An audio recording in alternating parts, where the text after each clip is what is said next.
समय जिसका साथ देता है वो बड़ों बड़ों को मात देता है। अमीर के घर पे बैठा कौवा भी सबको मोर लगता है और गरीब का भूखा बच्चा भी सबको चोर लगता है।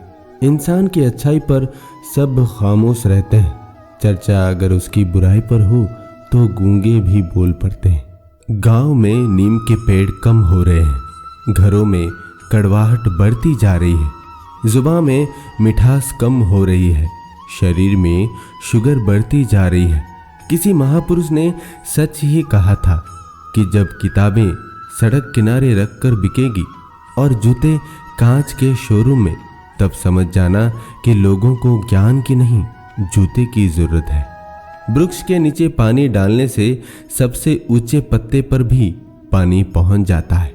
उसी प्रकार प्रेम पूर्वक किए गए कर्म परमात्मा तक पहुंच ही जाते हैं। सेवा सभी की करिए, मगर आशा किसी से भी न रखिए, क्योंकि सेवा का सही मूल्य भगवान ही दे सकते हैं, इंसान नहीं। जब शरीर में रोग पड़ जाता है तो इलाज के लिए डॉक्टर्स के पास चले जाते हैं, और जब आत्मा में दुख, कष्ट, विघ्न, तकलीफ आदि में पड़ जाती है तो वो डॉक्टर्स के पास नहीं जाते, बल्कि वो यज्ञ, तप, पूजा, हवन आदि करते हैं। वो मंदिर, चर्च, गुरुद्वारे में भगवान के पास चले जाते हैं, यानी भगवान को याद करते हैं। इससे सिद्ध होता है कि आत्मा और शरीर दोनों अलग चीजें हैं, और इसको इलाज करने वाले भी दोनों अलग हैं। इंसान बड़ा हुआ तो बचपन भूलता है, शादी हुई तो माता पिता को भूलता है, बच्चे हुए तो भाई बहनों को भूलता है, अमीर हुआ तो गरीब को भूलता है, और जब बूढ़ा होता है तो भूला हुआ सब याद करता है। मनुष्य का मनुष्य से विश्वास कम हुआ तब दरवाजे का जन्म हुआ, उस विश्वास पर और आघात हुआ तब ताले का जन्म हुआ, जब विश्वास पूरा मर गया तब सीसीटीवी कैमरे का जन्म हुआ। जीवन बहुत छोटा है, इसे जियो। प्रेम दुर्लभ है, उसे पकड़ कर रखो। क्रोध बहुत खराब है, उसे दबा कर रखो। भय बहुत भयानक है, उसका सामना करो। स्मृतियां बहुत सुखद है, उन्हें संजो कर रखो। अगर आपके पास मन की शांति है तो समझ लेना आपसे अधिक भाग्यशाली कोई नहीं है।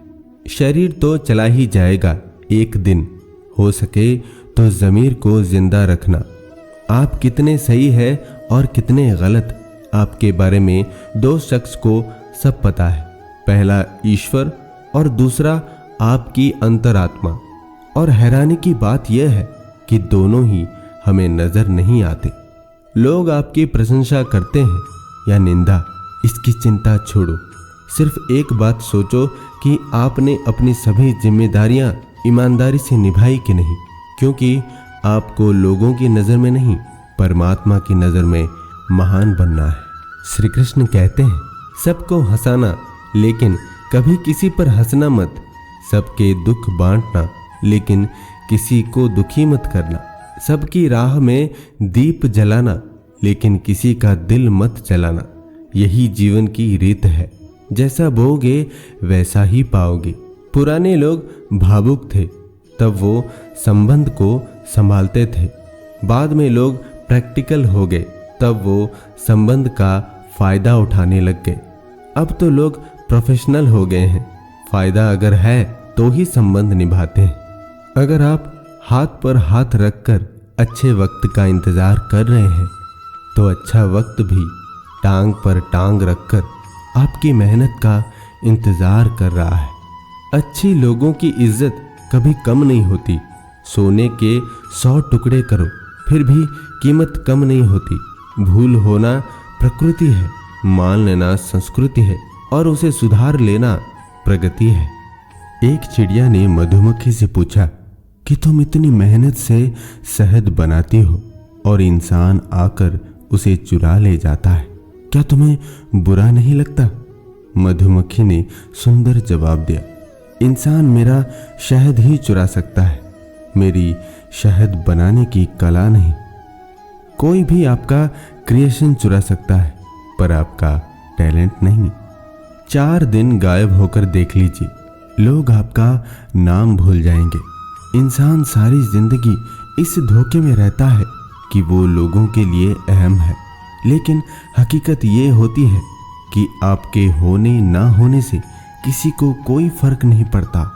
जिसकी जितनी ज़रूरत होती है उसकी उतनी ही अहमियत होती है। न रुकी वक्त की गर्दिश, न ज़माना बदला, पेड़ सूखा तो परिंदों ने ठिकाना बदला। एक छोटा सा बच्चा अपने दोनों हाथों में एक एक एप्पल लेकर खड़ा था। उसके पापा ने मुस्कुराते हुए कहा कि बेटा, एक एप्पल मुझे दे दो। इतना सुनते ही उस बच्चे ने एक एप्पल को दांतों से कुतर लिया। उसके पापा कुछ बोल पाते उसके पहले ही उसने अपने दूसरे एप्पल को भी दांतों से कुतर लिया। अपने छोटे से बेटे की इस हरकत को देखकर बाप ठगा सा रह गया और उसके चेहरे पर मुस्कान गायब हो गई थी। तभी उसके बेटे ने अपने नन्हे हाथ आगे की ओर बढ़ाते हुए पापा को कहा, पापा ये लो, ये वाला ज़्यादा मीठा है। शायद हम कभी कभी पूरी बात जाने बिना निष्कर्ष पर पहुंच जाते हैं।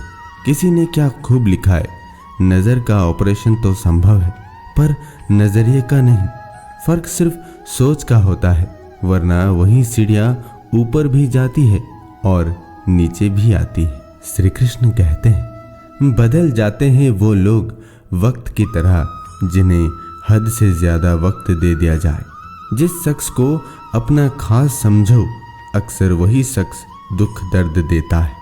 जल्द मिलने वाली चीज़ें ज़्यादा दिन तक नहीं चलती और जो चीज़ ज़्यादा दिन तक चलती है वो जल्दी नहीं मिलती। दूरियां सिखाती है कि नज़दीकियां क्या होती है। पैसे की खनक सत्य को चुप करा देती है। खाली मत बैठिए, अपने मन और तन को किसी नेक कार्य में लगा कर रखिए। निठल्ला बैठा आदमी जल्दी बूढ़ा होता है।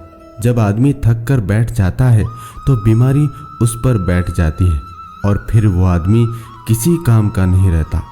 थक कर बैठ जाने से तो इंसान की किस्मत भी बैठ जाती है। सेवानिवृत्त होने के बाद भी सेवा कार्य में लगे रहिए। बीते कल को याद कर पछताते न रहिए और न ही भविष्य की आशंका की छाया भूत से डरिए, बल्कि सुबह जब सोकर उठो तो हिम्मत से उठिए और सोचिए आज ही सत्य है। आपके पास मारुति हो या BMW, रोड वही रहेगी। आप इकोनॉमी क्लास में सफ़र करें या बिजनेस में, आपका वक्त तो उतना ही कटेगा। आप टाइटन पहने या रोलेक्स, समय वही रहेगा। आपके पास एप्पल हो या सैमसंग, आपको कॉल लगाने वाले लोग नहीं बदलेंगे। भव्य जीवन की लालसा रखने या जीने में कोई बुराई नहीं है, लेकिन सावधान रहें क्योंकि ज़रूरत पूरी हो सकती है, तृष्णा नहीं। एक सच ये भी है कि पैसे वालों का आधा पैसा तो ये जताने में चला जाता है कि वे भी पैसे वाले हैं। तुलना एक ऐसा खेल है जो उसमें उलझा वो फिर कभी नहीं सुलझा। क्या आपको पता है, क्रोध का पूरा खानदान है। क्रोध की एक लाडली बहन है, वो है जिद। क्रोध की एक पत्नी है, वो है हिंसा। क्रोध का बड़ा भाई है अहंकार। क्रोध का बाप जिससे वो डरता है, भय। क्रोध की बेटियां हैं निंदा और चुगली। क्रोध का बेटा है बैर। इस खानदान की नक्चड़ी बहू है ईर्ष्या। क्रोध की पोती है घृणा। क्रोध की माँ है उपेक्षा और क्रोध का दादा है द्वेष। तो इस खानदान से हमेशा दूर रहे और हमेशा खुश रहे। मैंने देखा कमरे की छत पर एक छिपकली उल्टी लटकी थी। पूछा, क्या बात है, छत से उल्टी क्यों लटकी हो, नीचे क्यों नहीं आती? छिपकली ने कहा, इस छत को मैंने संभाल रखा है, अगर मैं यहाँ से हट गई तो ये छत नीचे गिर जाएगी।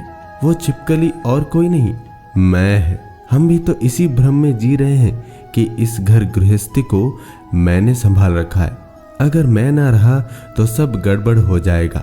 याद रखें, किसी की गुजर जाने से किसी का गुजारा नहीं रुकता। लक्ष्मी अगर मेहनत से मिलती तो मजदूरों के पास क्यों नहीं, बुद्धि से मिलती तो चालाक और चतुरों के पास क्यों नहीं, ताकत से मिलती तो पहलवानों के पास क्यों नहीं। लक्ष्मी सिर्फ पुण्य से मिलती है और पुण्य केवल धर्म, कर्म, निस्वार्थ सेवा से ही मिलता है। भगवान कृष्ण के मुकुट में हमेशा मोर का ही पंख क्यों लगाया जाता है? मोर ही अकेला एक ऐसा प्राणी है जो ब्रह्मचर्य को धारण करता है।